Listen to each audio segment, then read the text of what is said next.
అందరికీ నమస్కారం. ఏదైతే రేపు ఆగస్టు 14 తారీఖున నియోజకవర్గంలో ఏదైతే నా భర్త దివంగత నేత వరపుల రాజా గారి జయంతి సందర్భంగా జిఎస్ఎల్ మెడికల్ ఇన్స్టిట్యూషన్స్ మరియు కిమ్యూ ఇంటర్నేషనల్ యూనివర్సిటీ భాగస్వామ్యంతో ఇండియన్ అలైన్డ్ ఎంబీబీఎస్ కోర్స్ అడ్మిషన్లు అందిస్తోంది నియో. పలు సేవా కార్యక్రమాలు చేపట్టడం జరుగుతుంది.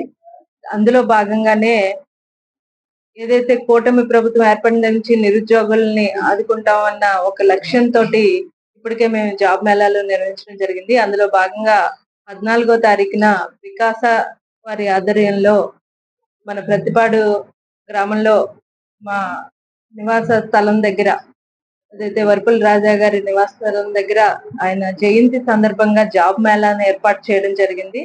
ఆ రోజు దాదాపు 30 నుంచి 40 కంపెనీలని కూడా మేము అక్కడికి తీసుకురావడం జరుగుతుంది.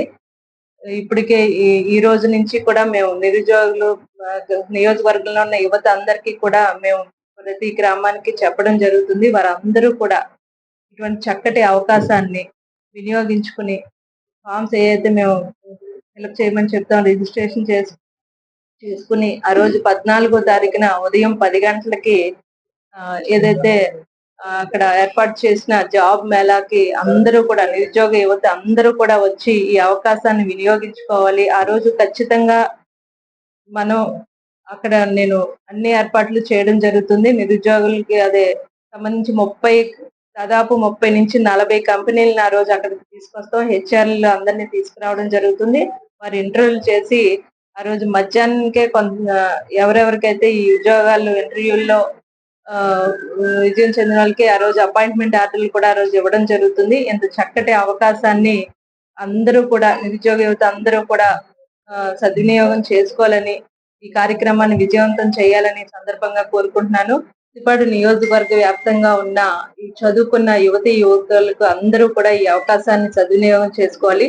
వారి యొక్క విద్యా అర్హతలను బట్టి ప్రతి ఒక్క నిరుద్యోగ యువతకి అవకాశం దొరుకుతుందని, వారి విద్యా అర్హత సంబంధించి అనేక కంపెనీల్లో అనేక ఉద్యోగ అవకాశాలు లభిస్తాయని సందర్భంగా తెలియజేసుకుంటూ అందరూ దీన్ని ప్రతి గ్రామంలో కూడా నాయకులు దీన్ని బలి తీసుకుని ఆ గ్రామంలో ఉన్న నిరుద్యోగ యువకులకు ఈ అవకాశం గురించి చెప్పి వారందరినీ కూడా ఆ కార్యక్రమంలో పాల్పంచుకునేలా చేయాలని మనస్ఫూర్తిగా కోరుకుంటూ, దీన్ని కూడా మీడియా ద్వారా మీరందరూ కూడా కొంచెం ప్రచారం చేసి నిరుద్యోగ యువతకి వారికి అవగాహన కల్పించేలాగా వారికి ఈ రోజు పలానా చోట జరుగుతుంది ఈ కార్యక్రమం అని మీ ద్వారా కూడా తెలియజేయాలని మీడియా మిత్రులందరినీ కూడా కోరుకుంటూ సెలవు తీసుకుంటాను.